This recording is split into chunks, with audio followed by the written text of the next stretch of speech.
Alright friends, we have these antique Spanish chairs that needed painted. The client wanted a nice red burgundy color, so first thing I got to do is get all this upholstery and nails off. I had no idea what I was getting myself into when I offered to do that, but the jar filled up pretty quick. So these are most of the tools that I used to get either the nails or the tacks out. It was a lot of work. Needed a lot of different variety of tools to get the different angles and things like that done, but it worked out. Of course, new upholstery was being added, so I didn't have to totally take exact care of how they were coming out. Even the nails, you can see, had to come out as well. There were some places I needed to protect the wood, but for the most part, all of it was going to be covered up that I knew of.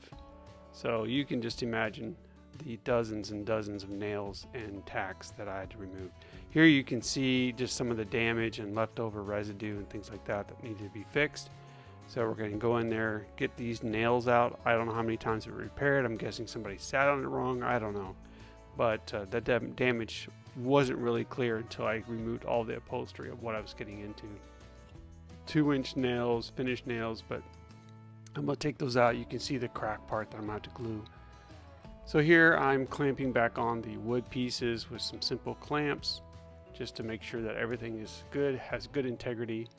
And then I'll go back in, and I used just a brad nailer and some wood glue just to secure everything back together. Here it is with all the nails removed.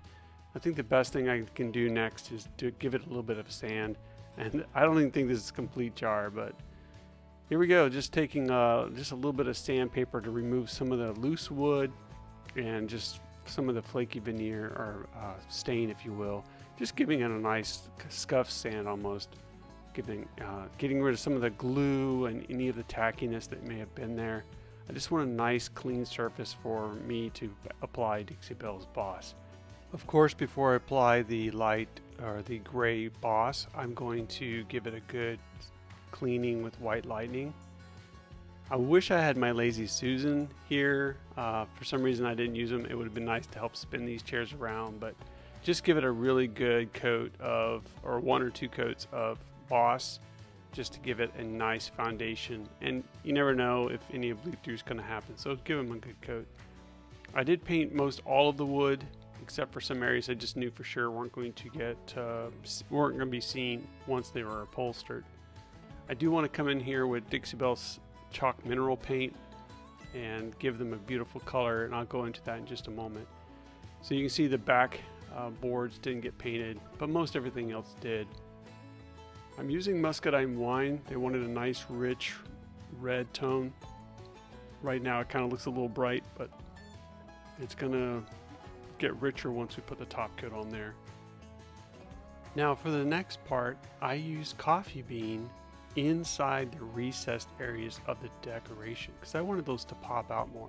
And then I took rusty nail and gave it a little bit of a dry brush, just touch over the highlight sections so that it would accentuate the details on these chairs. I also used Dixie Belle's gold gilding wax on the florets on the front and back, and they came out so great. Love the upholstery color, nice cream with a little touch of red in it, and I was excited to see these all come together for the client.